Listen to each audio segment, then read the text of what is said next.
true professional, a longtime observer of this game, a man calling from whatever spread he's in.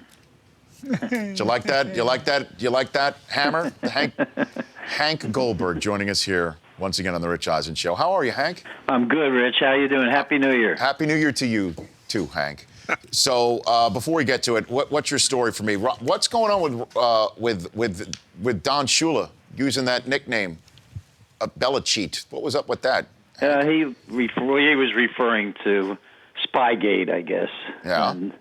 And I guess Dave Hyde did a column about him, and he brought up Belichick, and Hyde wrote it. So, but you know something, the coach won't back away from it. He sticks to it. When was the last time you saw Coach? Yesterday. Yesterday? We were at the racetrack together, and with Bob Greasy. And, the coach went to John Carroll, and we were talking about Flacco. Yeah. And his record in postseason, with the 13 touchdown passes and no interceptions, and how cool he is. And I asked Greasy, why is that? And Greasy said that he's just not worried about failure. And Dave Sim, the old sprinter, was with us, and he said he was kidding Shula. He said, well, he went to John Carroll, so he probably doesn't know any better. So Bob told a story about how in Super Bowl against Minnesota, first possession, they drive down to the 1 yard line. Yeah. And Bob starts calling he's in the huddle. He says, wants to see what the defense is. He may check out of the play, which was supposed to be Zonk on a dive play. So in the huddle, he comes out and he says, 37-16, dive 20. And he's telling the story, and Shula says, that wasn't the numbers for Zonk on the dive. This is how many years later, and Shula remembers what the numbers were. Fantastic. And he's correcting Greasy. And Bob, in telling the story, says, well, I forgot the snap count.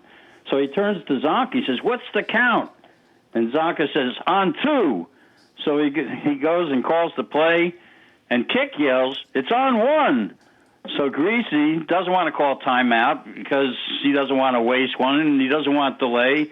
So he goes ahead and he goes, hut 1, and Langer snaps the ball. The right side of the line doesn't move, and nobody on the other side of the line moves because they think the count's on 2. They snap the ball. Bob almost fumbles. He hands the ball to Zonka, who just walks across the goal line and scores.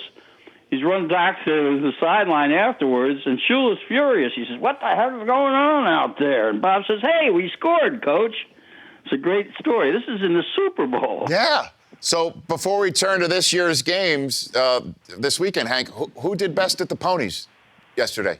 I picked a lot of winners yesterday. We hit an $82 exacta. You would have thought Shula won the Super Bowl. The Hammer, Hank Goldberg here. All right, hit the NFL Films music for the Hammer, Del Tufo. Here we go. We'll set the stage. Let's pick some of these games, starting with Baltimore and New England. Who do you have in this one, Hank? Well, I think it's going to be close.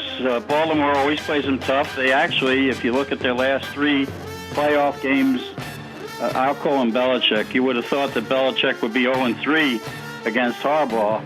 But, Flacco, he is Mr. Calm, but he's going against a pair of excellent corners. Meanwhile, the cornerbacks for Baltimore, you've got 5 fresh faces out there, and I think that's going to be the difference in the cornerback play in New England. And I like Brady in the cold weather. I think New England wins, but only by a field goal. Okay, moving on to the night game, Carolina against Seattle. Who do you have in this one, Hank Goldberg? Well, Don Shula's son Mike is the offensive coordinator for Carolina. But something, neither team can score. Seattle hasn't broken 20 except for one time in their 6-game winning streak, but they're giving up 6.5 points per game during that streak. Carolina can run the ball. But remember, the last time they played, Cam coughed the ball up twice. He coughed the ball up twice last week, but he doesn't have a quarterback named Lindley across the line from him this time. So I think Seattle wins, maybe by a touchdown. Okay, so you like Seattle in that game. That's Hank's pick. Meanwhile, let's move to Sunday. The Ice Bowls return 47 years later. The Cowboys and Packers back in Lambeau. Who do you pick in this one, Hank? My dad covered that game, and I remember him telling me when he got home, his wake-up call was, it's 8 o'clock in the morning, Mr. Goldberg, and it's 13 degrees below zero. Oh. Wow. Imagine that. Well, it's going to be a little bit balmier this time, but it's still going to be cold. I can see the Green Bay guys coming out in shirt sleeves, with their bare arms as a psychological play against Dallas, who has not played a game yet in sub-32-degree weather. I think the difference is going to be Dallas's offensive line, which gave up 6 sacks against Romo last week. And I think that Dallas, since they started moving Clay Matthews around and with Peppers in the pass rush, is going to make a difference. Meanwhile, you've got healthy receivers for Green Bay. And if Rodgers' calf holds up, I like Green Bay in the game. All right, Hank taking 3 home teams. Let's finish up with But only 2 of them are going to be close. Okay.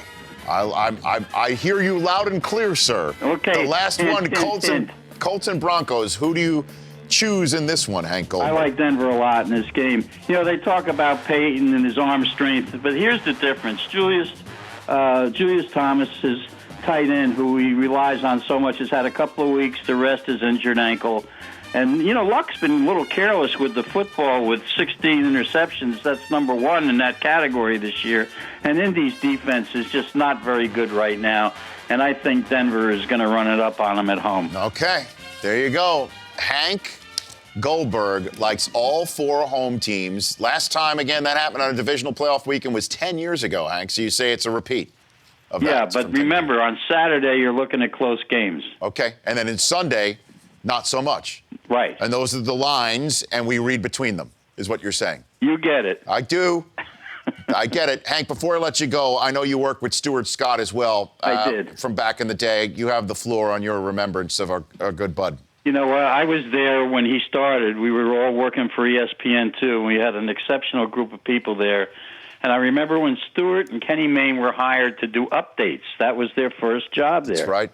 And the people didn't think that either one of them were going to last because, Kenny was off the wall to begin with, and Stuart's style was so different, and yet it wasn't put on. That was just Stuart, and he just stuck to his style, and it caught on, and they got such a positive response to him from. Not just from the hits, what they call the hip-hop style today, but he developed a huge following right away. I remember his wife used to come in to watch him work every weekend, and she used to bring food for us, and he was just a wonderful guy, and, I saw your tribute to him, and, I broke up along with you. He was just a great person and a wonderful talent, and it was so sad to me that he couldn't watch the opening of the North Carolina game. He would have loved it. I know. You take care of yourself, Hank. We'll chat next week, okay? You be well, okay? You bet. It's Hank Goldberg right here on The Rich Eisen Show. The Rich Eisen Show, weekdays at noon Eastern. On Audience.